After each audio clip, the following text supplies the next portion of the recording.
the role of humility in design, I think, is way underestimated. Like, if you're a practicing designer, I think the idea is that, like, you know, these sort of rock star designers designs like a bit of an egotistical art. It is totally humbling. Like, you make something and it does not work the first time. And then you create something else and it's like, it works for 30%, but not the other 70. And then you get up to the 70 and then the 30% is really not, it's not working at all. Like, you're just constantly confronted with what you don't know. And so you start to develop tactics to like figure out what you don't know. You know, if you're going to be a good designer, you have to be able to like recognize that you're ignorant, frankly, and find ways to, you know, bring people in who understand what you don't.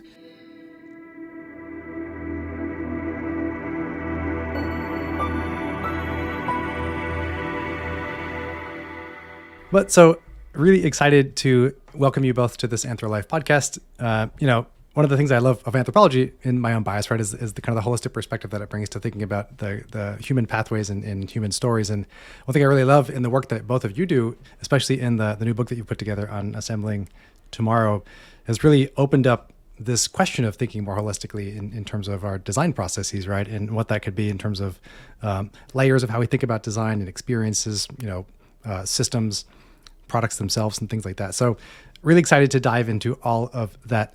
But to kick us off, I'm excited to have Carissa on the podcast with me, who's a geoscientist turned design educator, which is really cool, and Scott Doorley, a filmmaker turned design educator. So both really cool, interesting backgrounds that you know, I want to dive into to kind of make sense about the work that you're doing now, and that you're both working as in educational aspects, creative direction, putting together the department, the administration side of it too, at the Stanford D School. So really excited to have you on the podcast. So thank you both for joining me on the pod today. Thanks for having us, Adam. We're excited to be here. Thanks, Adam. Awesome. Let's kind of set the stage a little bit, you know, here in getting this idea of one of the things that really stood out to me as we think about what does it mean to assemble tomorrow and think of this broader approach around design is the way that you kind of open these histories of the future, you know, this kind of, I think, this really interesting pathway of this blend. And so I want to kind of start with that idea of like, what does it mean to kind of tell stories about the future, right? And kind of histories of them. And so one that really stood out to me, and I think is a good like centerpiece of the book itself, is the idea of on Mammoth step, or on the Mammoth step, thinking about bio design.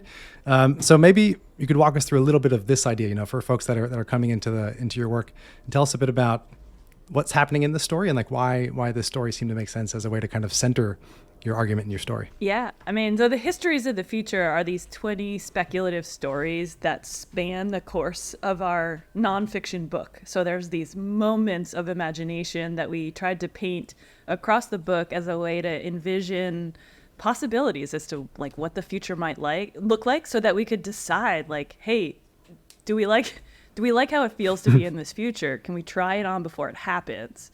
And on the Mammoth step, the story you're referring to occurs right in the middle of the book, in between parts 1 and 2. And it does that because it spans the themes of the entire book.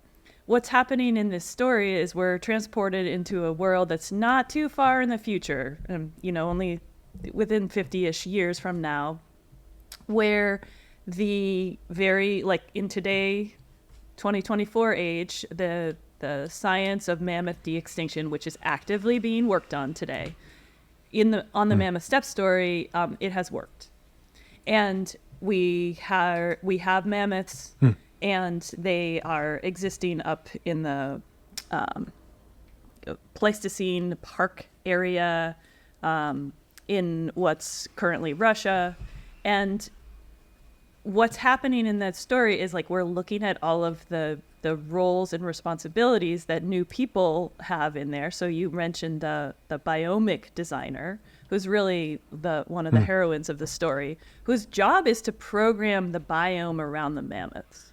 And, you know, like envisioning like that as a job is interesting, right? Because when if we're going to de-extinct a huge mammal, we have to think about how it's going to affect the other elements in the ecosystem, the smaller animals, the flora, the fauna, like what are entities, governmental, environmental, that may have interest in how that de-extinction effort plays out. So that story really delves into the drama over a week's worth of time in this era of mammoth de-extinction.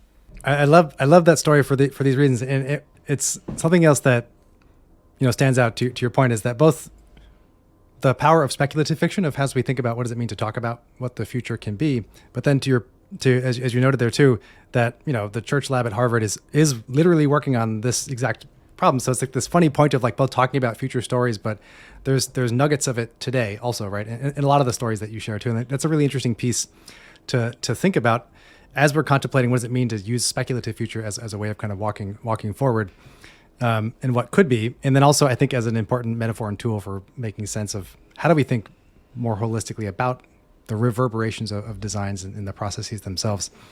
Like, I'm curious, too, as you thought about this, like, what drew you to mammoths as the symbol to kind of show the halfway point between these like intangibles and the actionables, like what we can do and what's kind of shaping the forces of our lives? I mean, de-extinction is wild. Right? Like the fact that we could bring back a species that used to be on this planet, even with humans here, right? Like, so mammoths were here when humans were on the planet. The fact that we could bring them back, it really plays with our psyches in an interesting way. They are a great combination of these really tricky technologies. Scott and I call them mischievous materials in the book that can morph and change themselves after humans have launched them into the world and really, affect the rest of the natural world and affect us in ways that we may not, be able to control or even recognize. So, working on DNA is one of these mischievous materials.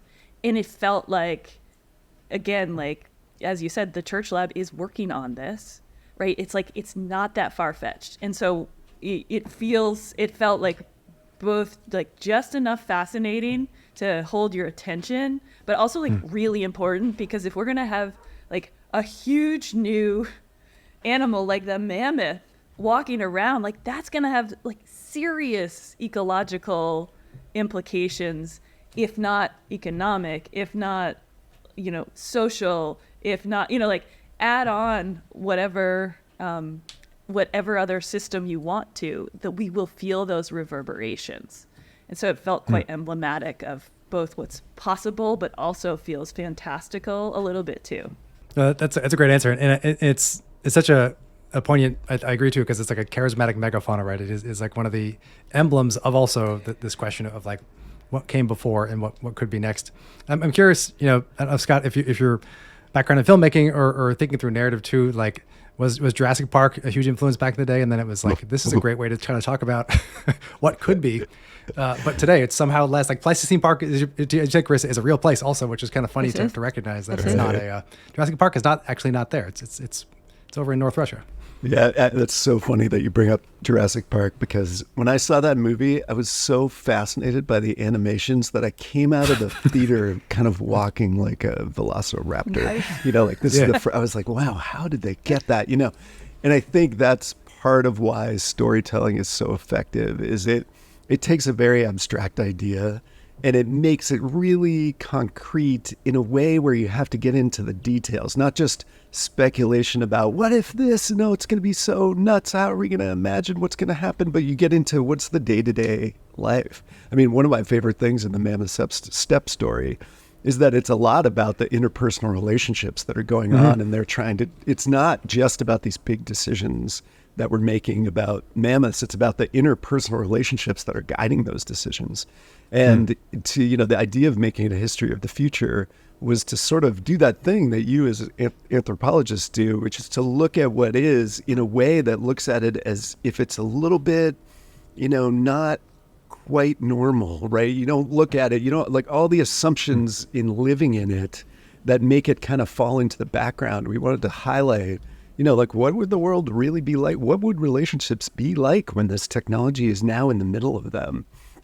Because that's where we're going to be living. It's not, it's unlikely that it'll be in these huge utopia, dystopia situations that we all have in our head. It's going to be day-to-day life's going to feel normal in this weird new environment. And what's normal going to feel like? Yeah. And why is that exactly? Why is that the normal, when it changes? Yeah. It's funny too, because, obviously I appreciate that, like the utopia, dystopia kind of tag of like, we're not trying to necessarily go to either of those, of course, but that's like where we always jump when we think about these things, right? Obviously with the rise of generative AI, there's always often two major camps that it's like, we're going to see the either destruction of everything human in Terminator, or the Matrix is going to happen. And, or it's like, they're actually just really kind of, sixth grader writers that, it's the average of the internet. Like, that's not a great like aspiration. When you put it that way, it just brings it down to size, right? Well, I mean, that's I'm kind of curious to think about that too, to that point of like, can we think about the idea of size in that regard, in terms of like, obviously there is already huge reverberations taking place around AI. And I think you all, I think, engage in some really interesting and important conversations in fictions too, around the idea of like data privacy, surveillance, and pieces like that we're both experiencing now, but then also what those pieces might take us into. But part of it is that I don't know, is it like in terms of both inspiration for the book itself, but also how you explore those like themes like surveillance or data and privacy?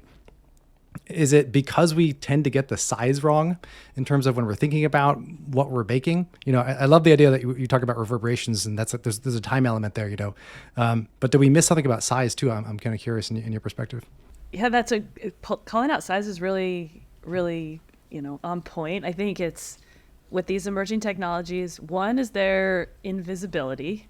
So the fact that most of that, like, you can't see an algorithm, you see the effects of the algorithm, but you don't see the thing itself, not in the same way that we see wood or plastic or other types of building materials, which is partly what makes them that mischievous. And their speed at which they can be launched. The ease with which they can be launched, and the speed at which they can be launched, and then change and scale quickly. So I think like that is the size element that you're calling out. Like, you can launch something from your home computer that could be scaled to the planet instantly. I mean, we just saw it with the CrowdStrike attack, right? Like an update that was pushed to hopefully keep things secure, like all of a sudden takes down systems across the planet, like in an instant. And how many people were crippled because of that, right? Like, that size is fast, it's happening. And again, like, that's a great example of one where it's like, we didn't know until we saw the effects of it taking everything down, how widespread it was.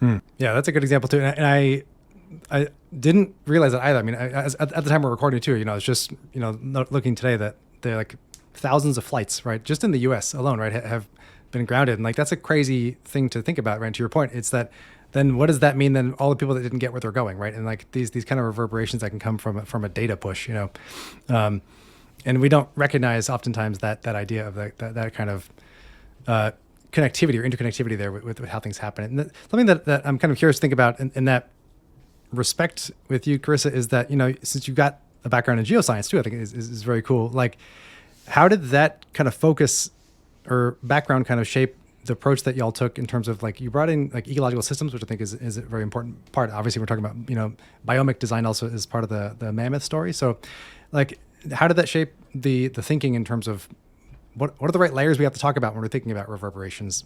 And at what point does Earth show up, right? Does geology show up? Yeah, I mean, I think like Scott and I both believe like we are all many things. Like no one of us is just one thing. And one of the ways you can define us is by the careers that we've explored in our interest areas. But then like we're also parents. We're also like citizens of different areas. We've like lived in different places, and that overlap of possibility and our lenses on the world, like that's the hook we wanted to capitalize on in like fleshing out the book overall. And then for me personally, my background in geosciences people often think it's very drastic to go from geology to design. It's like, how those are so different. Like in reality, it felt very, very fluid to me. Like in the geosciences, it's a very interdisciplinary, like you have to do a lot of exploration of how, the different processes that currently shape the planet are like how do they relate to the ones that have in the past? What might that mean for climate in the future? So a lot of like the thinking patterns are quite similar. And, you know, and like the care for the planet that you see in the book isn't just mine, it's both of ours, right? I think like that was something that Scott and I both worked hard towards, is so it's to sound like one voice, because we really do feel one voicey about everything that we have in there. Right on. I will say, I appreciated the point that you did say, like, you can try to guess who's writing who, but like really, we It's true.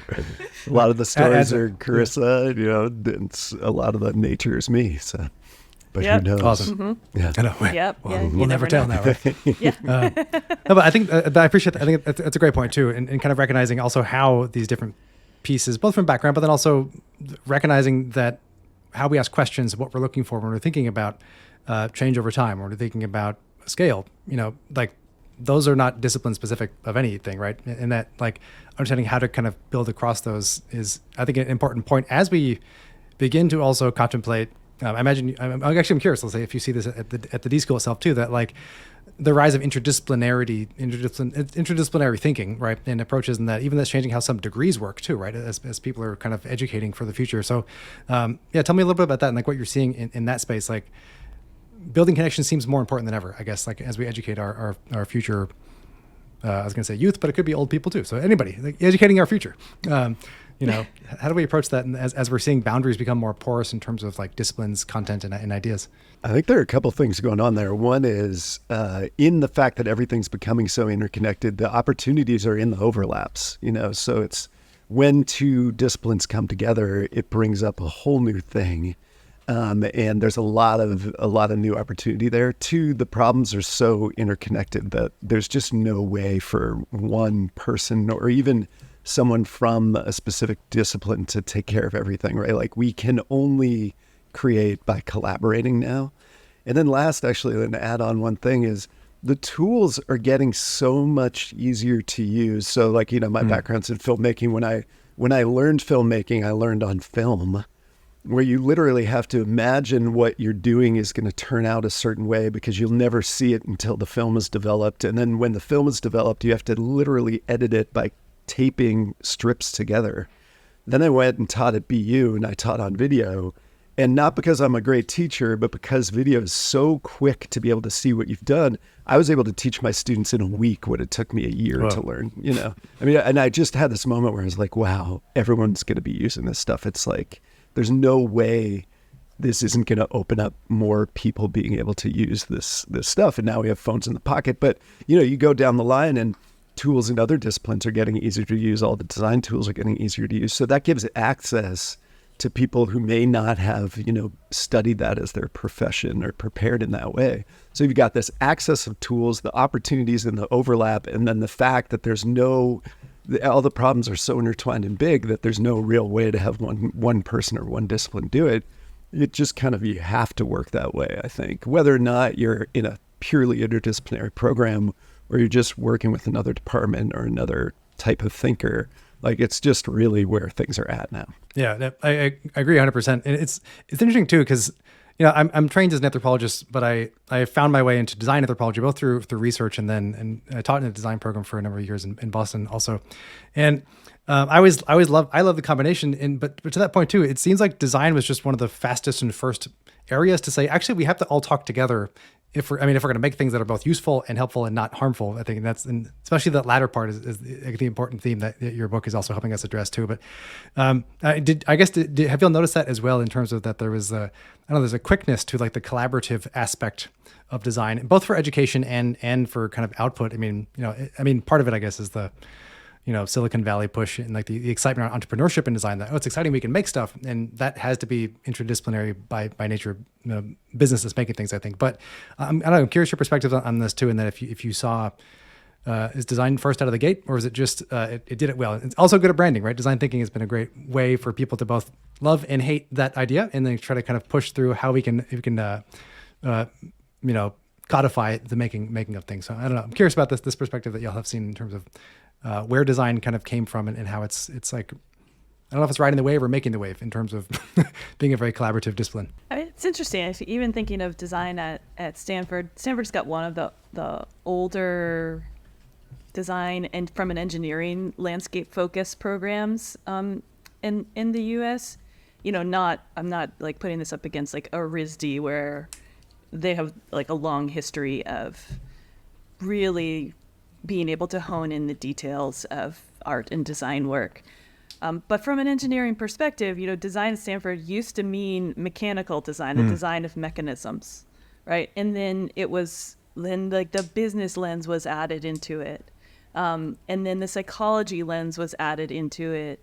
And there's something about like I think maybe you're onto something, but like maybe there's a willingness amongst designers because it's really a field of noticing opportunities, noticing gaps, but also patterns, right? And like you have to take in a lot of ways of looking and a lot of information to notice those patterns and gaps and then say like, oh, here's an opportunity. So I think maybe there's something about designers that are predisposed to that type of thinking. Also, it's for better or for worse in comparison to other disciplines, like not a field where that like deep scholarship of the pursuit of truth has been the way that the field has grown up. Like, for instance, like if you're going to be a physicist, right, you're likely like pursuing that like tiny slice of physics that is your specialty and building, historically like on the works of what has come before, etc. And like designers are drawing from all over, right? It like doesn't fit as neatly into one bucket. So I think like there's something about the discipline itself that has made it feel this way. And I'd agree that I think you're seeing that acceptance of interdisciplinarity and like what you get from all these different fields. Like I think like that is spreading. I think the role of humility in design, I think, is way underestimated. Like if you're a practicing designer, I think the idea is that like, these sort of rock star designers designs like a bit of an egotistical art. It is totally humbling. Like you make something and it does not work the first time.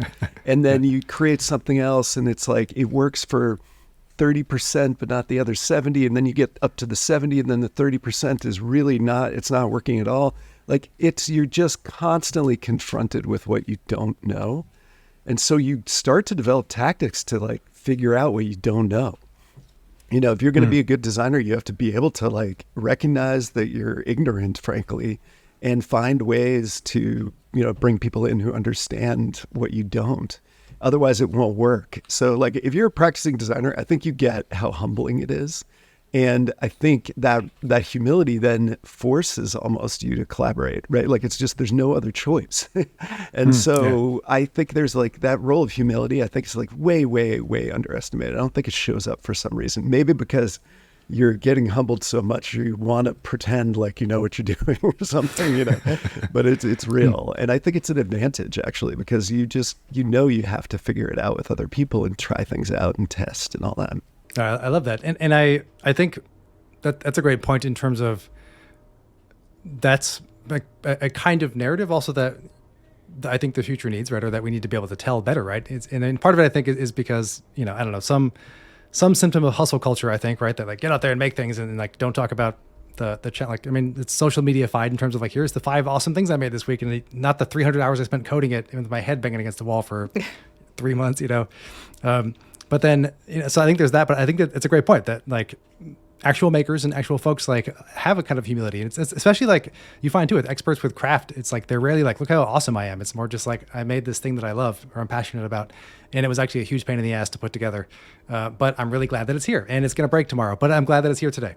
And there's not a need to kind of prove, in that regard. I think that's a really interesting point that I'm also now reflecting sideways, thinking that like, especially, with anthropology as a theoretical discipline primarily, that like we're seeing more. It's ironic we say it's a theoretical discipline, but like 70% of the anthropologists actually work outside of academia. So it's a weird, anyway, also a weird story. But there's this other kind of funny point of that. Even when you're trying to make something like a theoretical contribution, which I think I also agree is super important for how we can then both understand disciplinary and interdisciplinary thinking, but then also helping us understand the world, requires humility too, right? It's like we can't really have kind of hubris all the time with it. What's interesting is something that colleagues and I, where we did this kind of speculative fiction exercise at a conference earlier this year, and it reminded me kind of some of the stories and work that you do and talk about in the book too. And I promise we'll get back to the book too. I know we're kind of like circuiting around. That's great. We're good. It's all connected, right? But one of the things that we were working with was this speculative idea in terms of like, what if social science disciplines, and we included design thinking in this process, or design as a friend field, had more kind of societal power to shape institutions in 50 years. And let's pretend that is the case. And so let's then work backwards from that and figure out, well, A, what does it look like in that future? And then let's work backwards of how we got there. And it was a really interesting exercise because we kind of sprung it on people. And then it was kind of cool to say, you can take an institution like government or education and then tell us where we are in 50 years with anthropologists and designers running the companies, and then go backwards. And then how we got there and like what some of those pieces were. And one of the themes that kind of came out a lot was both this like deep understanding of interconnectivity between different areas and disciplines, but also this importance of locality, right? And that we are all placed and embodied somewhere. We don't all just exist out in like the nebulous institution that we often, get told that we are, either on some media channels or just in general. It's just, okay, we get massed as groups of people, right? But we're all individuals and we have bodies that were in certain places in certain times. And it's like this interesting idea of how do we think about the stories that are helpful for us and which ones are not. And the one thing I thought was really interesting that you all said in the book, and Scott, I'll start with you on this question, is that you both said that like all design begins as fictions, right? And I think it's a really interesting idea, both bringing us to I think a great idea of a humility question there too. This is what made me think of this. And so I'm kind of curious in your perspective, on one hand, like how does your experience with storytelling, right, through film, through other kinds of media as well, like kind of shape the way you think about design and this idea that narrative and storytelling and design go well together and are necessary for us to kind of think about what we want to either ask questions about or where the future might take us. Yeah, that's a lot of that is in a chapter we call Make Believe, which is one of our intangibles, which are the things that are hard to see, but actually are very influential. And I will say, first off, is just design is 2/3 make believe, right? Like you have to kind of let your mind imagine what could be. And that frankly, and I would say, I would say anthropology has this as well, but I'd be up for disagreement if you don't think so. But like, there's a naivete to it, right?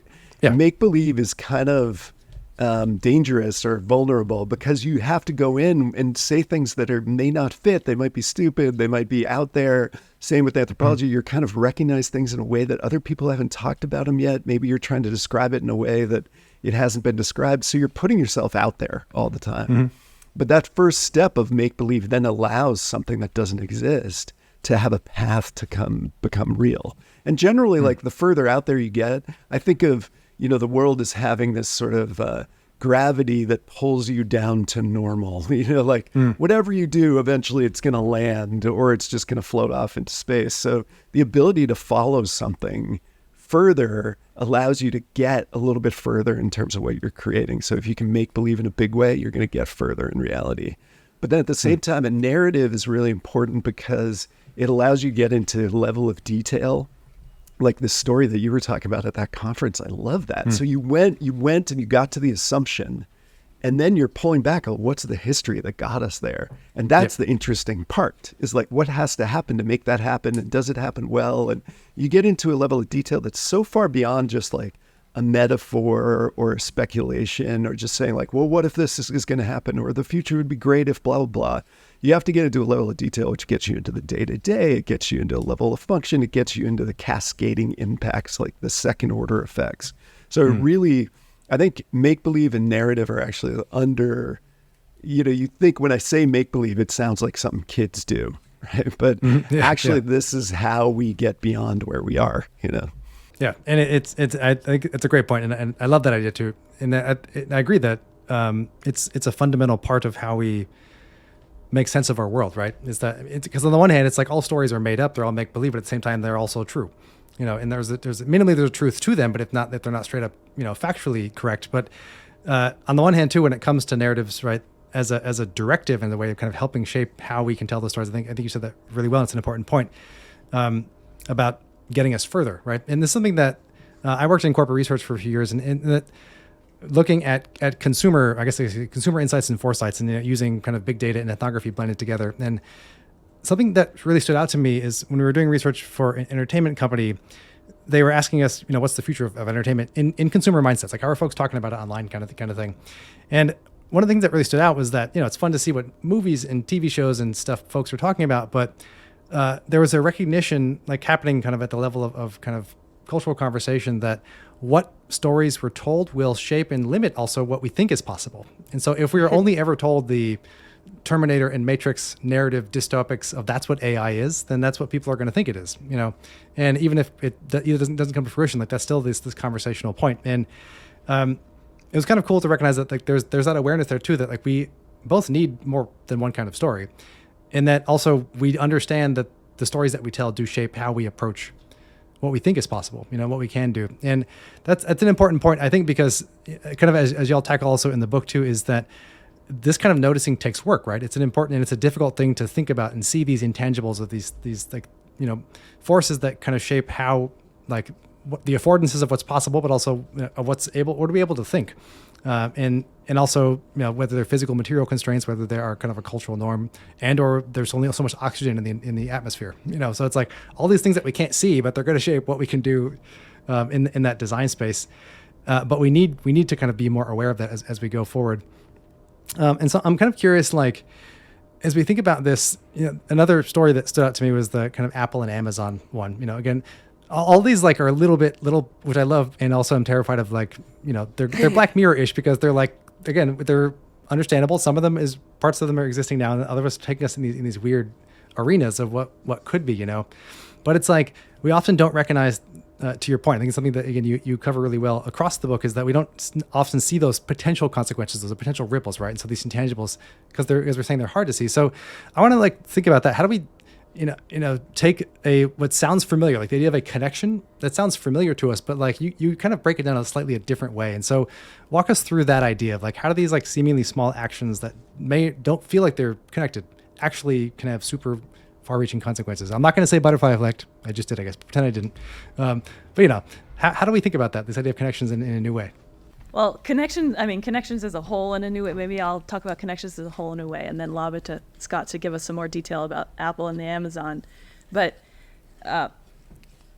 we think of everything from data to technology to products, experiences, systems, and then the implications, both intended and unintended consequences of our work, as all being highly intertwined. And essentially meaning like I'm holding a can of sparkling water here, and this is a physical product, but and it has graphic design on it, and it creates this like experience of refreshment for me, right? Like somebody designed the experience of like opening it. There's many systems that involved in both like getting the aluminum of the can, the water within it, the distribution of these cans around. Like there's so many systems that went into giving this moment to me. There's the technology of like how the pop top on a can works that was designed, that's being used here, and even like the size of it so that they nest neatly within each other and within stores without toppling over. And then there's like data that went into it too, both in terms of like what size should it be for consumption and to price it correctly for consumers, but then also like it fits quite nicely in an adult hand. If this was huge, I wouldn't be able to hold it. And you could also propagate that out to like if you had any sort of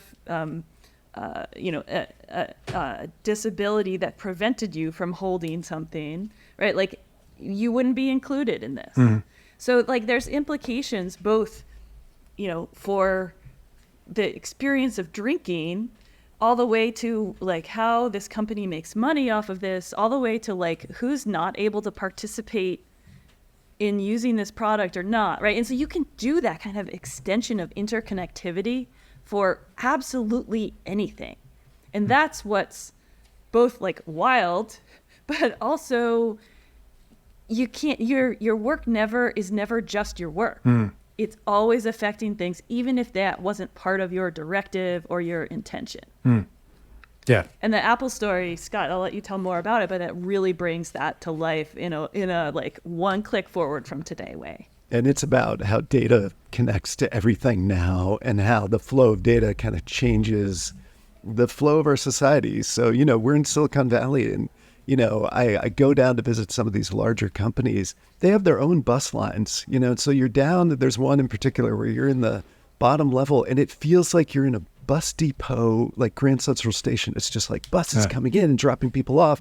And then of course they've got daycare, and then they're actually building housing, but not just housing for people who work there, but low income housing for the neighborhood.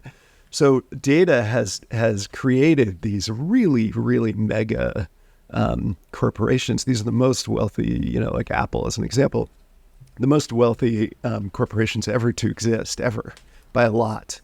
And that then puts them in a situation where like they're starting to become responsible for things that only government could do. We talked about scale earlier, and like it used to be that like, rockets going to space was a government thing. Housing was a government thing. Bus lines were a government thing. All this stuff was really could only be done at the scale of government. So this data flow is actually like putting corporations in the territory of responsibility that's overseeing the public good. And so in the story, Apple, which is now worth $9 trillion in, whatever time this story takes place, decides that it needs to save the Amazon rainforest to save its customer base so that it can, stave off climate change. And then so it starts with these drones that are down in the forest trying to survey the forest.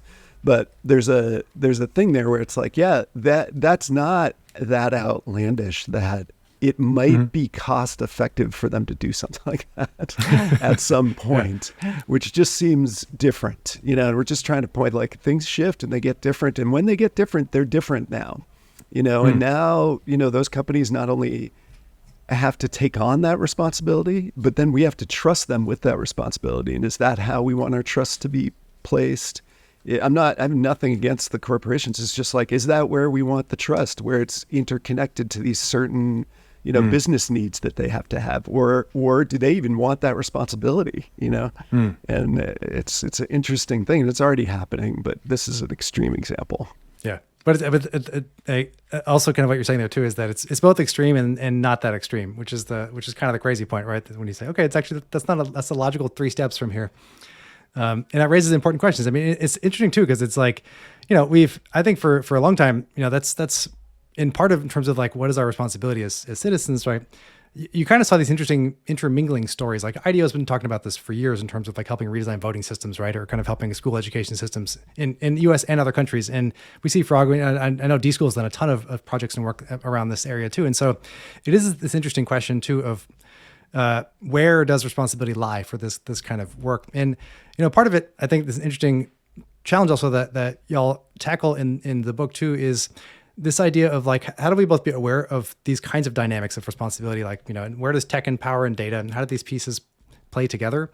But then how do we make responsible choices? But then also, how do we help things bigger than ourselves also make responsible choices, right? Because it's one of those things too that, we see it in, pick any consumer survey right now. And it's like, there's a concern that like recycling just gets lobbied onto me. It's like, I'm the one that has to then take care of like all the end of the or last mile products, right? And that point, it's like up to me to kind of reduce and recycle when my neighborhood doesn't even recycle. And so stop putting plastic in my products, and this kind of interesting conversation where it's like, well, is it Procter & Gamble or is it me? Like, how do we do this? Or maybe it's obviously somewhere in between, but like this interesting challenge point of like, how do we think about this idea of responsibility?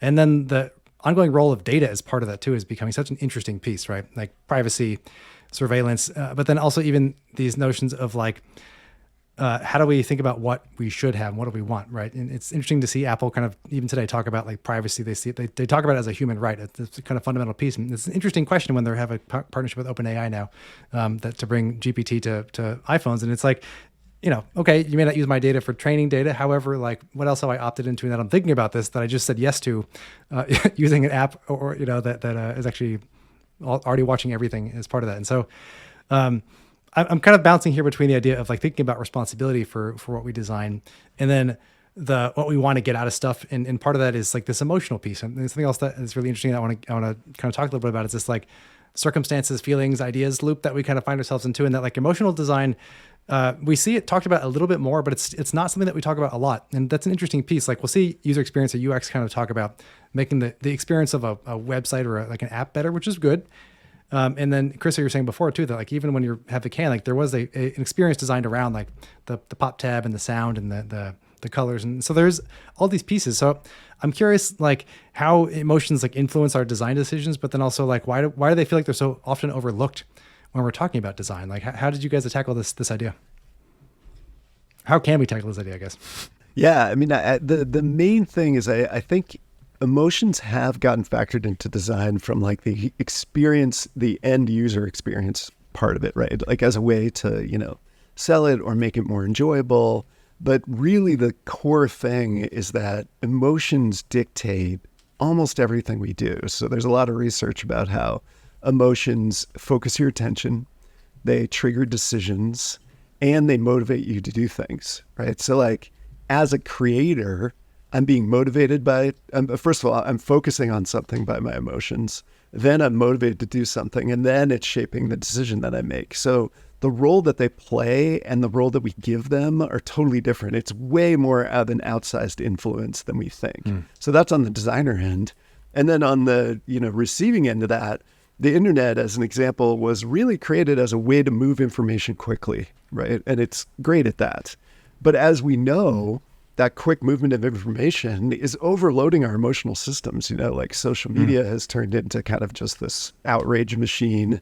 There's a tagline where enragement equals engagement, and that's part of, so it's not that we're not, the emotions are baked in, but we're not really grappling with like how important that is and how profound it is in how we relate to each other and who we are as a society. And even the companies that were, so like YouTube's famous for really creating an algorithm that would keep you held, right? Like they had engagement hours as the goal, right? That was the metric. And then the algorithm would just be like, well, whatever engages them more, I'm going to serve up more of that. And they've actually done a pretty good job of tamping that down over, say, the last 5 years. But 5 years previously, it was just like, they weren't even thinking about it. It was just like, let's let the algorithm adjust to whatever engagement is. But if you know that engagement is an over emotional reaction and you know that that's not great, then, that should be factoring into the design, which eventually it has, but it took a minute, right, for us to realize that, or for folks to realize that. Yeah. It's an interesting piece because it's like, it on the one hand raises questions about what's the point of like being aware of emotions, for a company. But then the other side is like, what's their kind of question, profit motive, which we talked about with Apple too, I think is an important point of like, yeah, if we're outrage machine, I think is the right description there of most social media. And something that had me thinking about too is on the one hand, trust. Like we often don't trust these organizations we trust them to do what we think they're going to do, which is keep us online longer, which is not maybe what our own self-interest or goals are, right? And so I think part of it is that question too.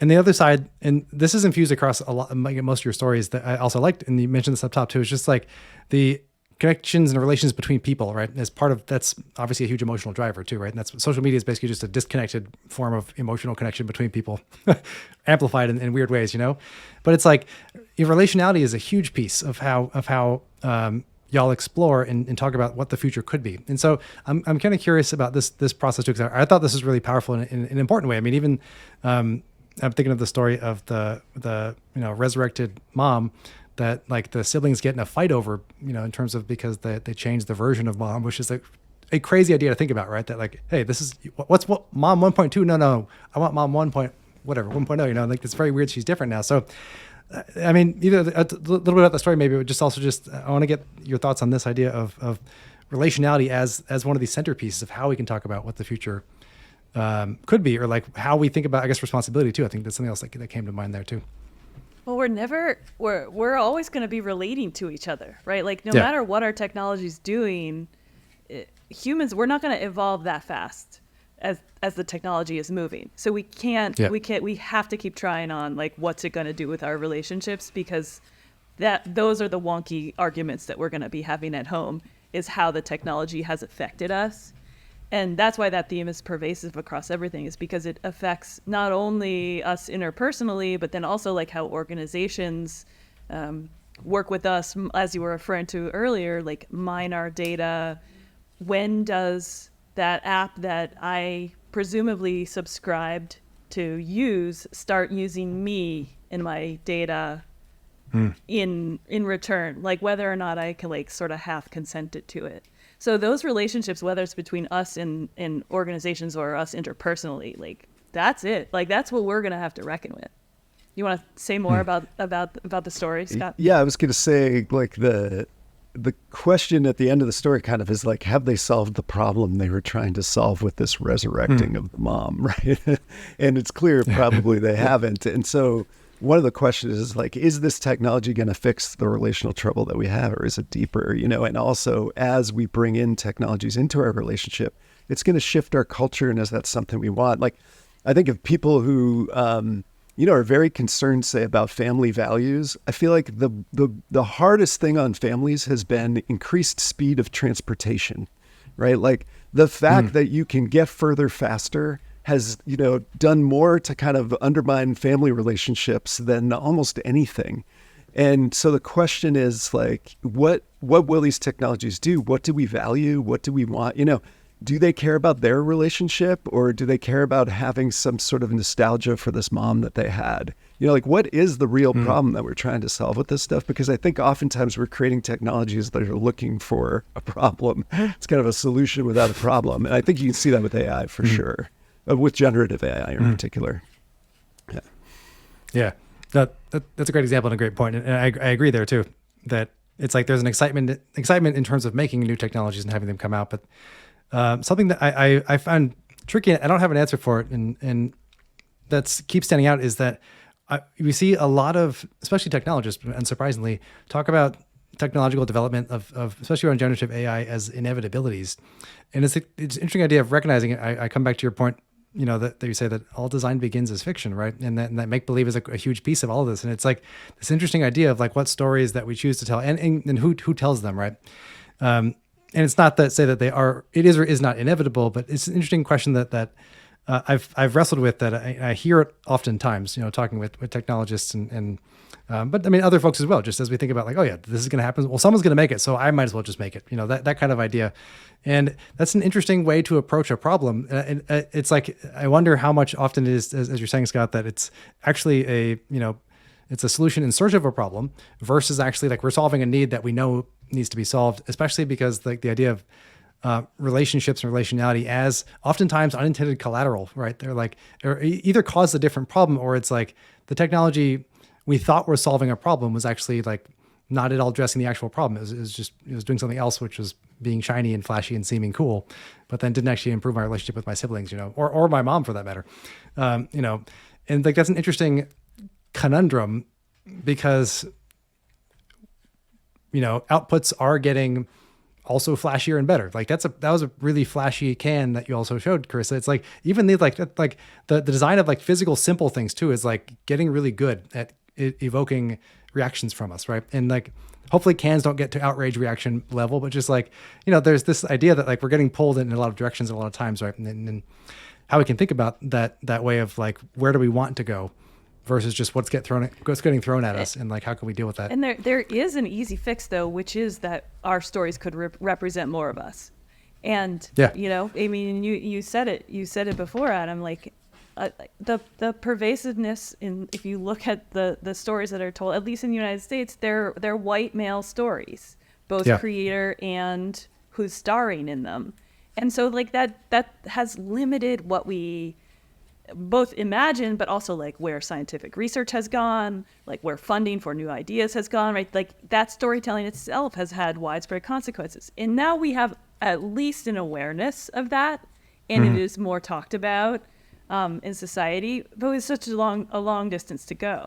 So like any one of us can include more diverse stories, more stories with people of a range of genders, and in what we're both envisioning as well as telling to others. No, beautiful point. I think that's exactly right. And let's use that as a jumping point to kind of think about the entire second half, we talked to some of these already, but the entire second half of your book is dedicated to helping us think about these kind of actionable things. We have a lot of intangibles of kind of defining these problem spaces, but then I think that's a great example there too, in terms of like who's at your storytelling table, and also what narratives are you consuming or participating in, and recognizing the storyteller as much as the story being told, right? And to your point there is hugely important, and so, I love the idea of like being awkward as a solution space and actionable, that we can kind of learn to sit with the kind of the discomfort of the cognitive dissonance of like, oh, actually I've only been consuming one kind of story. That's kind of embarrassing. Right. And or like recognizing that, yeah, but I also kind of love that hot dogs. I don't really want to not eat them. And like, how do I kind of think about that process? So, kind of walk me through a couple of these ideas like that maybe some of your favorites, right, that stood out. Like, so we can talk about be awkward if you want to go more into that. I love that idea, but just like, how do we get some of these ideas? Like, what can we do? How do we find our kind of pathway forward?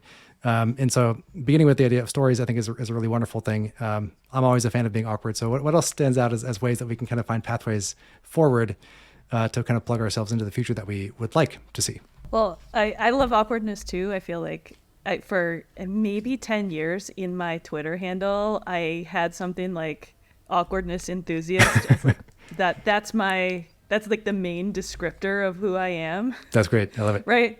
And like I think I love it, and because it hits you in the gut when you are out of place such that you feel awkward, or you see it in somebody else sometimes too, right? And it's really clear often if you're traveling, right, and you're in a different culture, or you see a tourist, somebody clearly a tourist is, if you show up in San Francisco in the summertime in like shorts and a t-shirt, you're going to freeze, right? Because there's so much fog, and you wouldn't think that. And so like right away, you just like, if you're a local, you kind of chuckle at the tourists that all have to go buy the big San Francisco hoodies because they didn't show up with the right outfits, right? So it's little moments like that though, that like you notice when you're out of place, that we try to often get rid of them right away, right? We try to blend in.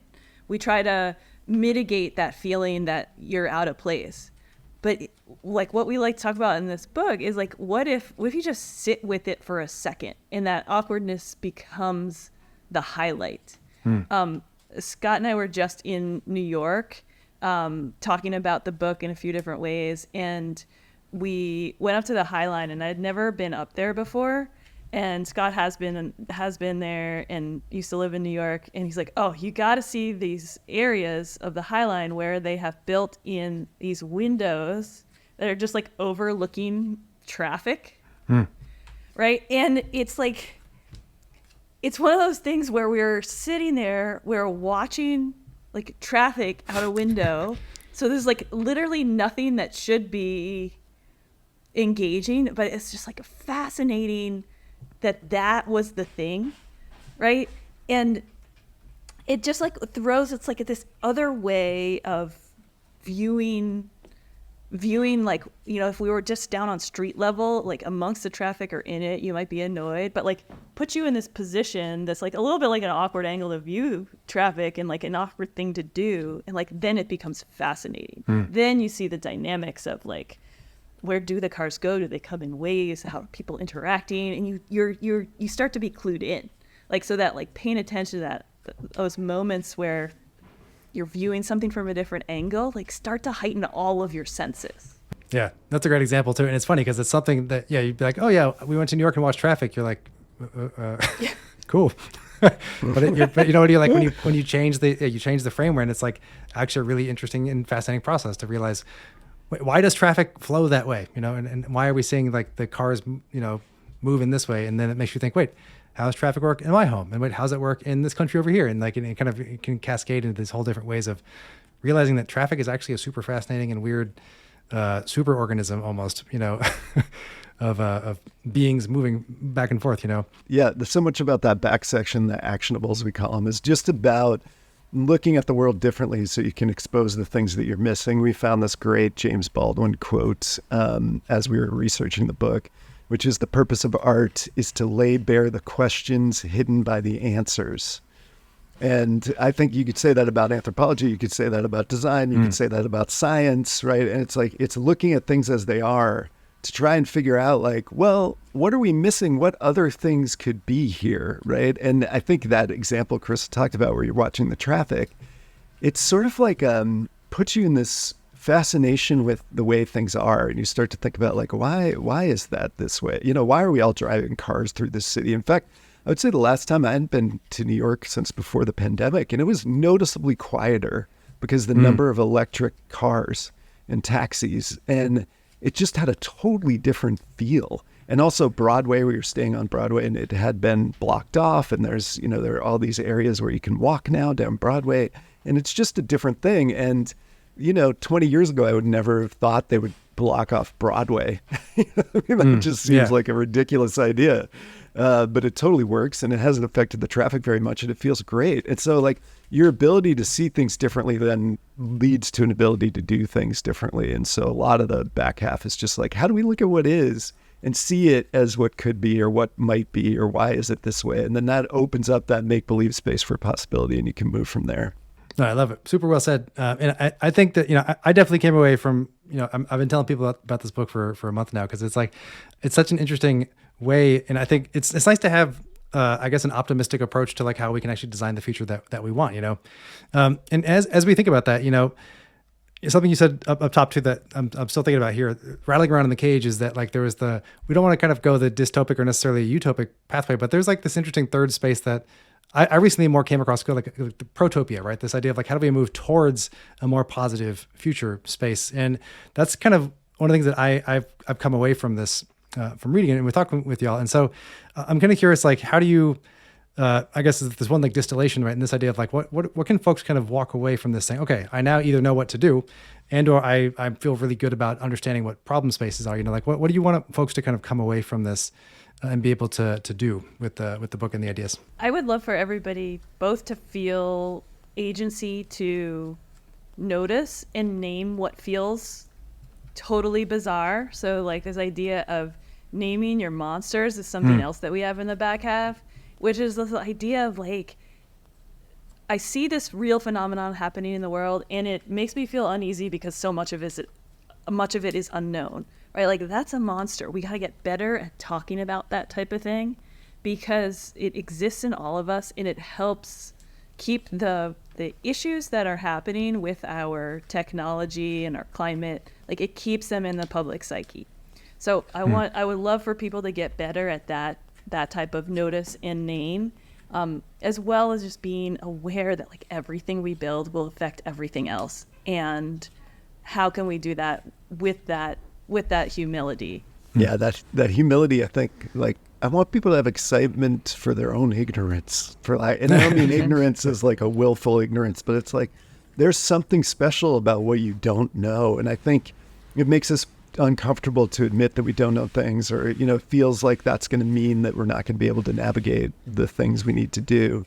But like, I feel like if you can have excitement to discover what you don't know, I think it could shift how we work together, what we discover, how we make our way through this sort of really difficult time. And it's kind of an absurd idea that we would know everything, and yet we kind of want to, you know, we kind of cling to that a little bit. I do it all the time. Totally. No, I think those both, I think, really great positions and important pieces for us to digest and then think through, where it's like we can both celebrate what we don't know, which is, I think, a good idea, right? But then also the idea of like our capacity to learn and understand things together, right? And to be able to recognize how we can work together in these bigger ways. I think that's been great. So I just want to say a huge thank you to you both for joining me on the pod today. This has been a super fun conversation. Again, really enthused and excited about the book. So thank you for putting it out in the world. I'm excited for folks to check it out.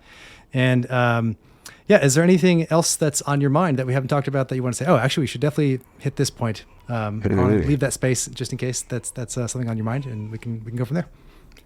It's okay if not. No, I mean, I want to say thank you to you, Adam. I feel like we did hit a lot of territory, and that was really cool. And I have one more thing to share when we're done. Yeah. Okay. I don't have enough research on to say for real, but I think you'll find it interesting. Cool. I'm intrigued. Yeah, I Awesome. thought this was a great combo. Thanks, Adam. Awesome. Thank you so much. It's been a lot of fun. And yeah, hopefully more in the future.